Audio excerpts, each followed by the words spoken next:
बाप, बेटे और उल-कुदस के नाम से। खुदावंद के ज़िंदा और जलाली कलाम में से आज हम पढ़ेंगे खरूज बाप 19। कोहे सीना पर ज़हूर इलाही।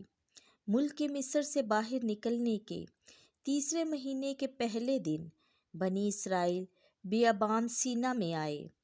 वो रफीदियम से रवाना होकर बियाबान सीना में आए और बियाबान में उतर पड़े। वहाँ इसराइल ने पहाड़ के सामने खैमे लगाए और मूसा खुदा के पास चढ़ा तो खुदावन ने पहाड़ पर से उसे बुलाया और कहा कि तू याकूब के ख़ानदान से यूं कहेगा और बनी इसराइल से यूं बयान करेगा कि तुमने देखा मैंने मिस्रियों से क्या किया और औकाब के परों पर बिठाकर कैसे तुम्हें अपने पास ले आया। अब अगर तुम मेरे हुक्मों की फर्मा बरदारी करोगे और मेरे अहद को मानोगे तो सब कौमों में से तुम खास कर मेरे होगे।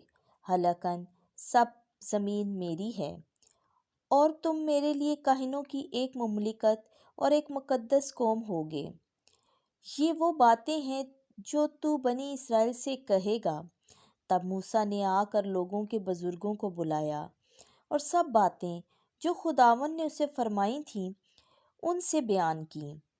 लोगों ने मिलकर जवाब में कहा कि खुदावन ने सब कुछ जो फरमाया है वो सब हम करेंगे।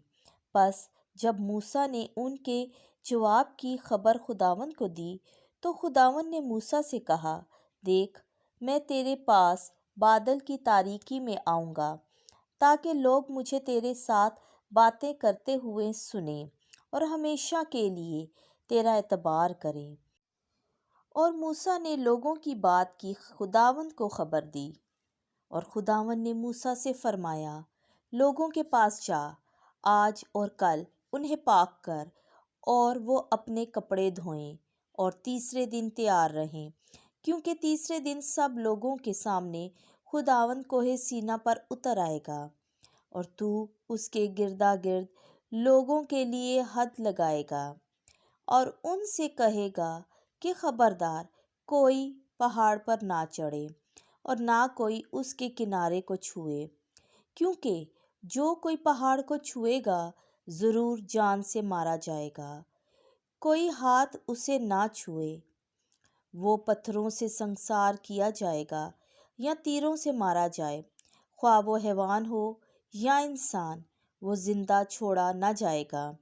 और जब साथ ही करनाई की आवाज़ सुनाई दे तब उन सब को चढ़ने की इजाज़त है। तब मूसा पहाड़ पर से उतरकर लोगों के पास आया और उन्हें पाक किया और उनके कपड़े धुलाए और लोगों से कहा कि तीसरे दिन के लिए तैयार रहो और औरत के नज़दीक मत जाओ।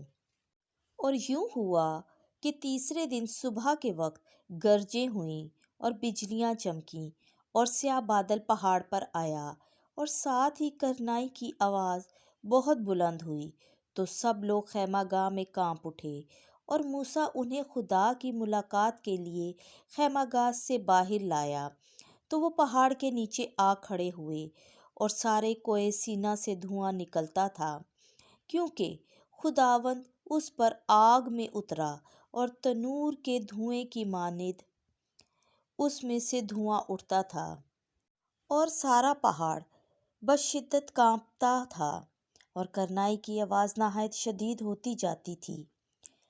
और मूसा बोलता था और खुदावंद जवाब देता था और खुदावंद कोहे सीना की चोटी पर उतर आया और खुदावंद ने मूसा को पहाड़ की चोटी पर बुलाया तो वो ऊपर चढ़ा और खुदावंद ने मूसा से फरमाया, नीचे उतर जा और लोगों को ताकीद कर कि वो खुदावंद की तरफ देखने के लिए हद ना तोड़ें, वरना इनमें से बहुत हलाक होंगे।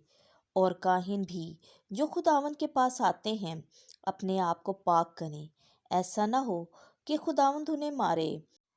मूसा ने खुदावंद से कहा कि लोग कोहे सीना पर नहीं चढ़ सकते, क्योंकि तूने हमें हुक्म दिया और कहा कि पहाड़ की हदूद बनाओ और उसे पाक करो।